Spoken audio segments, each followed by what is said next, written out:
It is week 5 of the Prep Sports Report. Tonight will feature a defending state champion in girls high school swimming.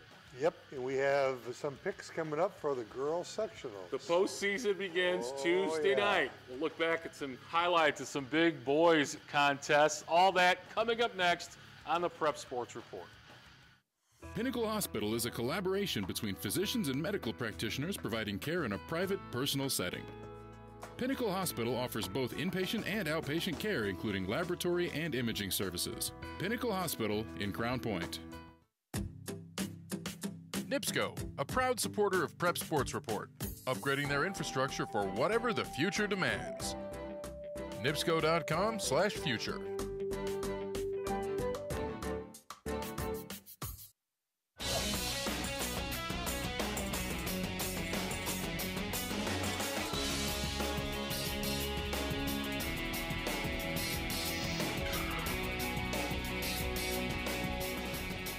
Week 5 of the Prep Sports Report, ready to go with another night of high school sports, Wayne, and we're going to profile a sophomore swimmer for the Crown Point Lady Bulldogs.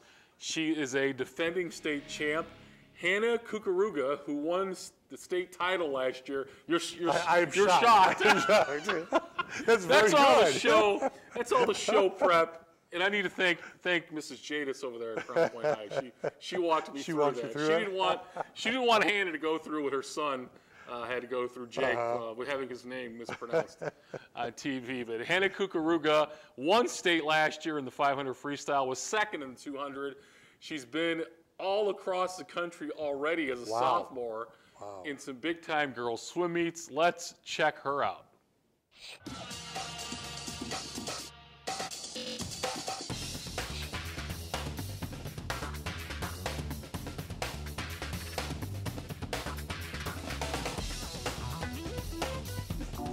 The goals obviously are to not just be first place and be a state champion, but to look at the times that she can do and try to get her in the time aspect of ranking her in the top 5 in the country. The Junior Pan Packs took place in Maui, Hawaii, so it was nice to travel there.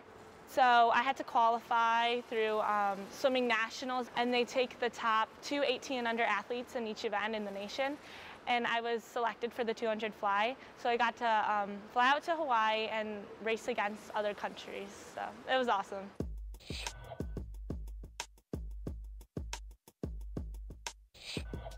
In swimming, there's only 1 nationals, so pro swimmers like Michael Phelps was there, Ryan Lochte, Missy Franklin, like those big stars were there, and it's crazy because you're just swimming the same meet as them.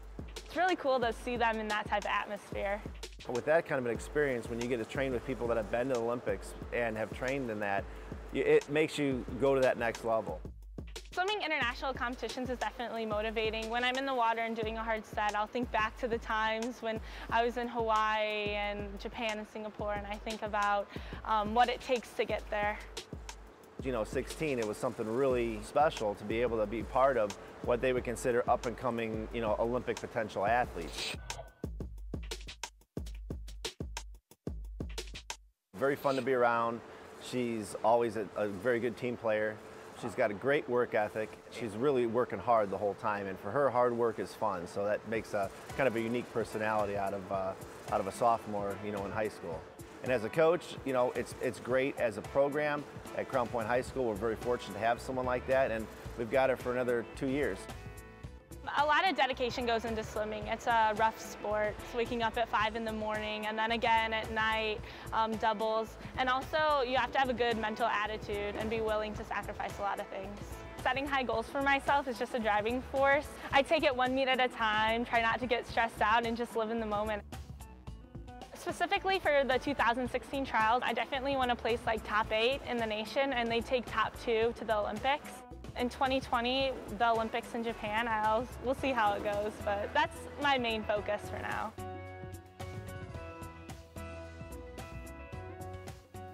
You can see Hannah and the other top swimmers in Northwest Indiana on Saturday at 1 at the Munster sectional swimming finals. Crown Point going to be one of the favorites there. The new John Jepson pool over there at Munster High was dedicated last week, Wayne, for the longtime Munster boys swim coach.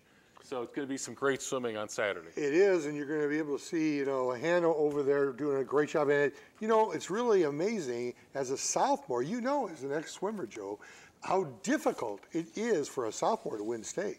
Well, she won it as a freshman. A freshman? Yeah, she won it last year as a freshman. Even bigger. Yeah. Yes, so, definitely very difficult. Yeah. She's one of the top swimmers nationally in her age group, and obviously one of the top swimmers in the state, no doubt about it. All right, time for some girls basketball, shall we?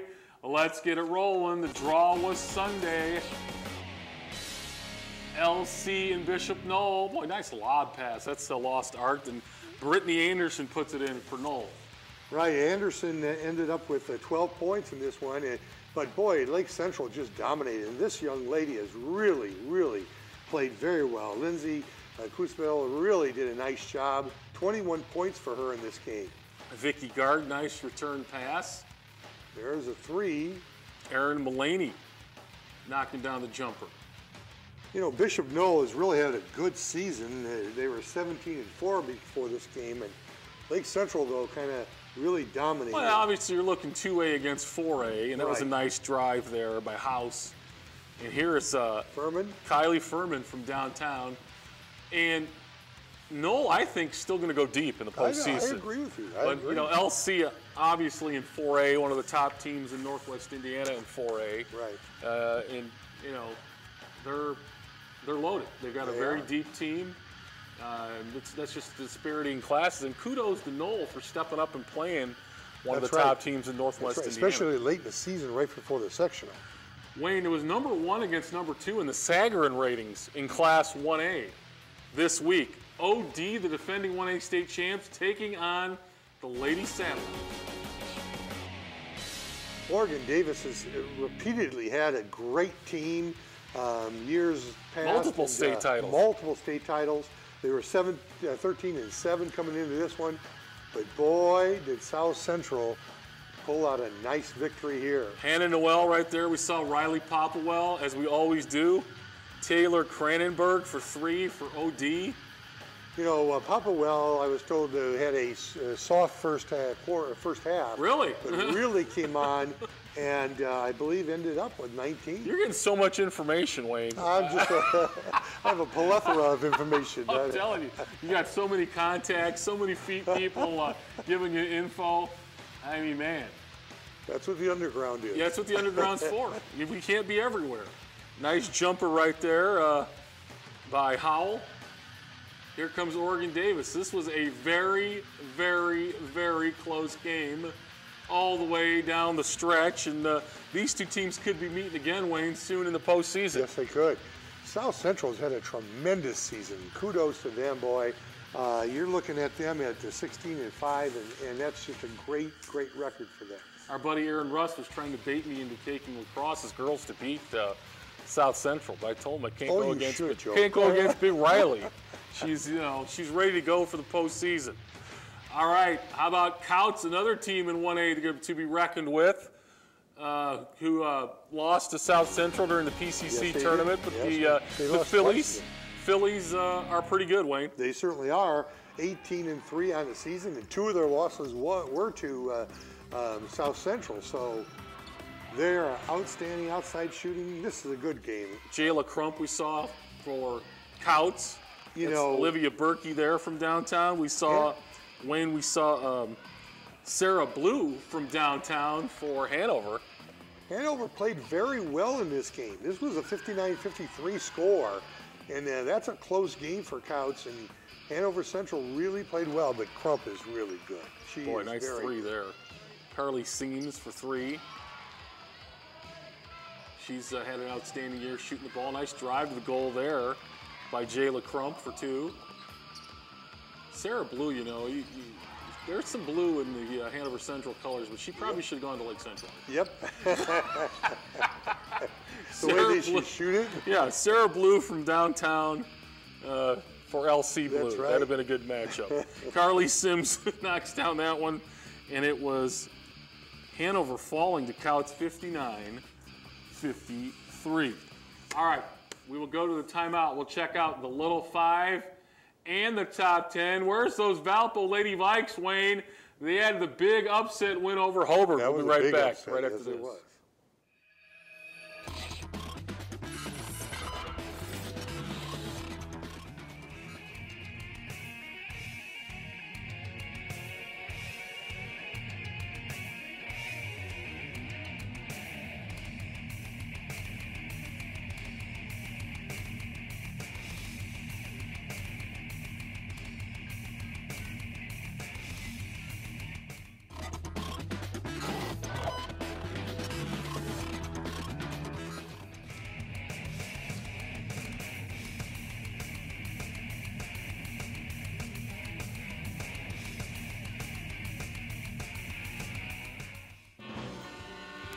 Lakeshore Report brings you news and information which reflect the issues facing our communities. We're committed to sharing diverse voices and unique insights as we explore the complex nature of our region. In-depth reports, interviews with local leaders, and spotlights on local culture, all on Lakeshore Report, Fridays at 7 on Lakeshore Public Television. I'm Kristen Estes. This is Lakeshore Report.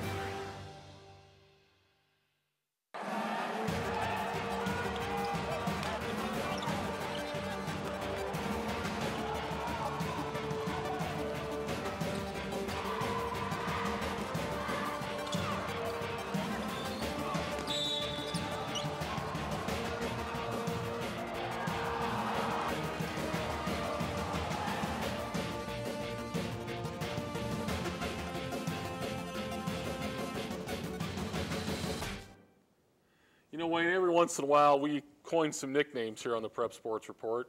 It wasn't that many years ago, and we were calling James Borum the Glove. And I still see him these days, and I still call him the Glove. Really? And he knows what I'm talking about. But I was out at the Valpo-Merrillville game on Friday night, and one of those nicknames just came to me. Such as? Drew Paul. He just did everything. He rebounded. He was physical. He played hard. He hit threes. And after watching him that night, I just said, the guy's a beast. I'm just going to call him the Beast from now on. I even told him on Twitter that I'm going to start calling him the Beast. And, you know, they had a great inside game with Paul and Connor Tenhove. You're working on that name. I'm working on that name, Connor. Connor Tenhove, yes. Definitely. Great game Friday night out at the Viking gym. The Pirates, I was getting it from both sides, Wayne, because I live in Valpo. I'm a Merrillville alum. I was a few feet in the Merrillville section, so folks from Valpo wanted me to move, and folks from Merrillville were happy to see me in the Merrillville section. That was a nice block. This is Paul, I believe, 42. Yeah, that was Cole Wolf on the block. That was Connor Tenhove right there, putting two back in. Jarius Stevens, the rebound hoop. Valpo did a great job on DJ Wilkins defensively. They really did. Steve Helm for three. Steve Helm was part of that defensive effort. Here's Janae Jackson, who was knocking down the three ball lane. And then they stopped looking for him. He was too hot. Janae, they should have kept throwing you the ball, my man. All night long. You were wide open. You were draining it. Why did they stop looking for you? Oh, but you threw it away there. Shoot the rock, Janae. You'd hit three in a row. Now here's the guy, the Beast from 15, right there, knocking down the jumper. He might be my favorite player this year. Wow. You can't let the Beast be alone out there, Wayne. That's for sure. Valpo really has a great defense. In this one, Merrillville, pressed them and they handled it well. I'm very, very impressed by Valpo in this game. Because Valpo had played a perfect game. They were up 11 with a minute or so to go. 3 straight turnovers, and DJ Wilkins had a look at a 3 to send the game into overtime. But Valpo had really played great till about the last minute of the game, and then they allowed Merrillville a shot to get back in it. Well, as you recall, the check mark last week did not think that Valpo could go back-to-back, Wayne. That's right. On that tough weekend. That's right. And Friday night, when as good as Valpo played, I was a little worried about the check mark stepping out. But we'll see. Let's go to the highlights, shall we? Valpo and Munster. Munster had a nice win over Noll. This has always been a good contest, a good rivalry for the last 4 or 5 years. And Valpo for 3 there, Wayne. That's right. He stepped out. Drew Hackett, the steal. headed to UIC, the drive to the goal. There were some Munster folks that they did not appreciate me giving kudos to Drew Paul on Friday night. Oh, really? Luke Hackett for 3. They did not think that Drew Paul deserved some of the love he was getting on Friday night. Another nice drive by Tenho. Stutter step drive. Nice block, but the rebound put in by Mandage. This is two very disciplined teams who are willing to give up the, look at that. Nice pass around the perimeter. Open Evan man. Walls for 3. There's a steal, Good poke away by Drew anticipation. Hackett. That's the second one right It's the there. old-fashioned three-point play there. Drew getting up with some elevation. And here he is, the beast from downtown, knocking down the 3. Steve Helm. They had 5 3-pointers. As Valpo was down, came back. The beast will stay with it. He'll go to get the offensive glass and put it back in. But too much Drew Hackett, right there, Drew Hackett. Hackett had 17. Big free throw late, nice drive. Stoich had 15, and Helm had 17. 48-47, big win for Munster against a quality opponent. Valpo couldn't come back the second night in a row. Obviously, the conference game Friday night was huge for them. They still had the leg up in the DAC. Yeah, that's true, but I still think that this is a very good matchup between two very good defensive teams, and I think Munster at home just got the edge here on Valpo. I mean, Munster, you can't take anything away from this. This is a nice win for them. I think Merrillville has kind of like the same weekend now. That's they got right. LC Friday, right, and then Munster on Saturday. On Saturday, that's right. And Crown Point's got EC on Saturday. On Saturday. Ooh, that would make a good side-by-side. Valpo's got the, yeah, it would. Valpo's got a leg up in the DAC, but they still have to play Chesterton and Crown Point. That's right. So no easy Friday nights in the Duneland. How about some Tuesday night hoops? Let's go out to Hammond High. Purple Gang, we know we love going to Hammond on Tuesday night. Calumet in town.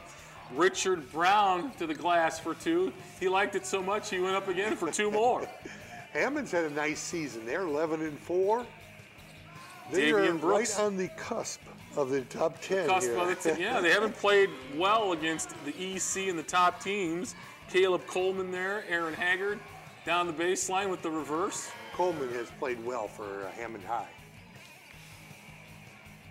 Nice rebound. Very good rebound by Xavier Harmon. Nice backdoor cut. Calumet looked good on this night. They had some nice plays here. A little too much Hammond High. Nice bounce pass. You know, Richard you look Brown. at their record and you're saying, where have they been? Yeah, exactly. They look like they equated to more W's here. Yeah. You gotta like Dorian Deloney with the runner. Dorian, that's the shot that D. Rose, forgets he has in the arsenal, that runner. He wants to shoot threes. Layup there, and then Aaron Haggard again. You can see Calumet not getting back on D, and that cost them there. 54-40 for Hammond High as they win on Tuesday night, still trying to climb into that poll. We'll see the poll. The top 10 and the little 5, any changes, we'll come back. We'll have Wayne's picks. We'll let you know that Joe's red check mark, what his record was, coming up next on the Prep Sports Report.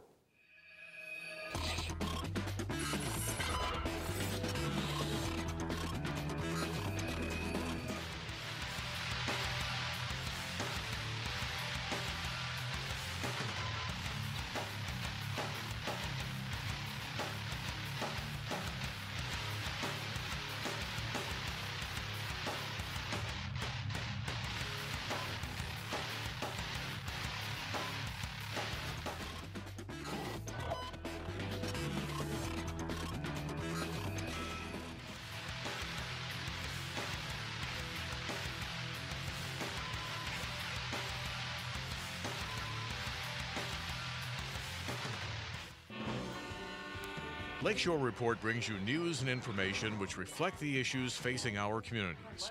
We're committed to sharing diverse voices and unique insights as we explore the complex nature of our region. In-depth reports, interviews with local leaders, and spotlights on local culture, all on Lakeshore Report, Fridays at 7 on Lakeshore Public Television. I'm Kristen Estes. This is Lakeshore Report.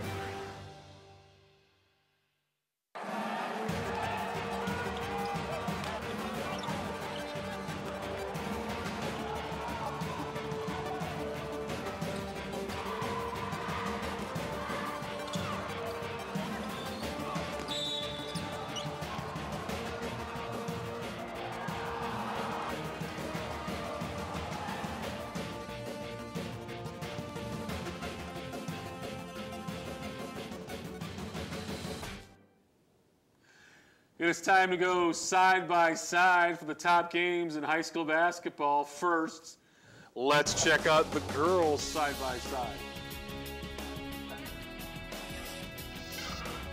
Penn is 17-4, Wayne, as is LaPorte. There was some question about, gee, is this a side-by-side game? They're both 17-4 and playing very well, getting ready for the sectional. Penn certainly will be, in that regional somewhere, and LaPorte needs a win. They really need a win here. They do. But Penn has really a big job cut out for them.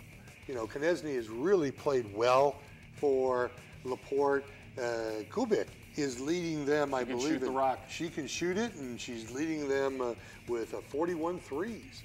LaPorte must push the ball up the floor, control the rebounds, win the turnover game. You like the Lady Slicer. I'm staying home. All right, all right, good for you. All right, time to go boys side by side. Some good games this weekend. Oh, yes. Merrillville and LC, but instead, I'm going with East Chicago and Crown Point. This is going to be a big, big game. Crown Point is playing well. Galen had a heck of a weekend. I think he had 26 and 16 in 2 different games. Jeffers has to be controlled by East Chicago. Now, East Chicago is going to push the tempo, obviously. And Hiram Edwards, amazing. What a week. He had 2 games, one of 44, the next 46. Well, when your other star player takes a small, short vacation, it's time for you to step up. He better be back. He better be back because Crown Point has the ability. Hiram Edwards, I believe, was one of the state's players of the week. Indiana Basketball Coaching Association. Well, I think that was Jefferson, who 2 weeks ago I think was. Well, Edwards was this week. This week, yes. Okay. After the 46 and the 44. I mean, obviously they've both really. You like EC? You must have inside information that Jefferson's coming back. You like EC 63-50 cents. Thanks to the posse. All right, time for the rest of the picks coming up on Wayne's World.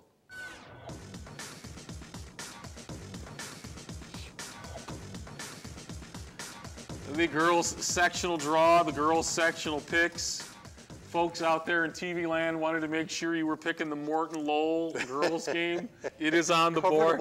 It is on the board there for Tuesday night. I like West Side over Highland. East Chicago over Munster. East Chicago's been playing very well lately. They're in their top 10. Too. And Morton has had a very good season. I like them over Lowell. Man. And those last 2 were on Wednesdays. Lowell's got to be somebody that the check mark looks at because they're home, right? Yeah. Tough. They struggled this season a little bit, though. Had a big win last week. Yep, they did. At Michigan City, these Red Hot Lady all Pirates. On, I believe, Tuesday night. Tuesday and Wednesday. Go ahead. Okay, you've got Merrillville over Crown Point, LaPorte over Portage. You like Valpo over Chesterton? I do. Valpo over Chesterton, Michigan City over Hobart. I like them as well. Okay, at Griffith. You got Griffith over Roosevelt. Griffith has struggled, but they're at home. I like Lighthouse over Gavitt, even though Gavitt has played well. Good spurts there. At New Prairie. Yes, Wheeler over Knox, KV over Calumet, and Andrain over Prairie. Okay. You like Hebron over at Boone. Yes, I like Hebron over Whiting, Bishop Noll over Bowman, and River over Lake Station. And in Class 1A at Morgan Township? Yep, you got to take the home, Cherokees there, and 21st Century over Westville, and Marquette Catholic over Covenant. All right, a lot of boys games, including tonight, the side against 21st Century. They finally did play that Lighthouse game against 21st Century, and Lighthouse did beat 21st Century 98-93. Wow, and they had, they had 98 points, and they had 2 young men really do a job. But then you had, Eugene German, who had 34. So I do like Westside tonight over 21st Century, Chesterton over Michigan City, Crown Point, and Crown Point. Palambizio over the Wolves. You like Andrain over Lowell? I like Andrain over Lowell. It was a solid weekend for Lowell, even though they didn't get the W. Yeah. They played very well against Munster and Merrillville. That's right. And the more aggressive Mantis gets, the better that Lowell's going to be. Lake Station over River Forest. Great game there. That's going to be a good one. Patterson had a big week for Brian Patterson. Yeah. He had a couple of 24-point games. And then Marquette over Bishop Noll. It's a tough stretch for Noll. They lost to River and to Whiting. Yeah. You got Merrillville over LC. I got Merrillville over LC, and boy, this was a close one. But Merrillville just has a lot of firepower. Munster over Griffith, okay? And Griffith has had kind of a downturn all of a sudden. They've lost a couple. They're a little cell-shocked from that East Chicago game. That's right. Morgan over South Central. You like Valpo over LaPorte. Valpo over LaPorte. LaPorte struggled. They're going to be putting our guy Joe Otis into the Hall of Fame, I think, Friday night at LaPorte. Okay. I hope over Wheeler. They need him to shoot the ball on the court there. I'm taking Lowell over Andrean for the check mark, Wayne. You're doing what? Lowell over Andrean? I'm going for my guy Joe Delgado and the Red Devils to fire up and beat Andrean. That's the check mark. You got Merrillville beating Munster on Saturday. I do. You can check Griffith mark that over one? No. I like Valpo over Noll, and I like Marquette. All right. On Saturday. No tough games there. All right. And you liked East Chicago over Crown Point. East Chicago over Crown Point. All right, we'll see you again next Thursday night with a girls sectional week edition of the Prep Sports Report. We'll have highlights of all the girls sectional games and some boys highlights as well. We'll see you next Thursday night on the Prep Sports Report. Good night. Pinnacle Hospital is a collaboration between physicians and medical practitioners providing care in a private, personal setting. Pinnacle Hospital offers both inpatient and outpatient care, including laboratory and imaging services. Pinnacle Hospital in Crown Point. NIPSCO, a proud supporter of Prep Sports Report, upgrading their infrastructure for whatever the future demands. NIPSCO.com/future.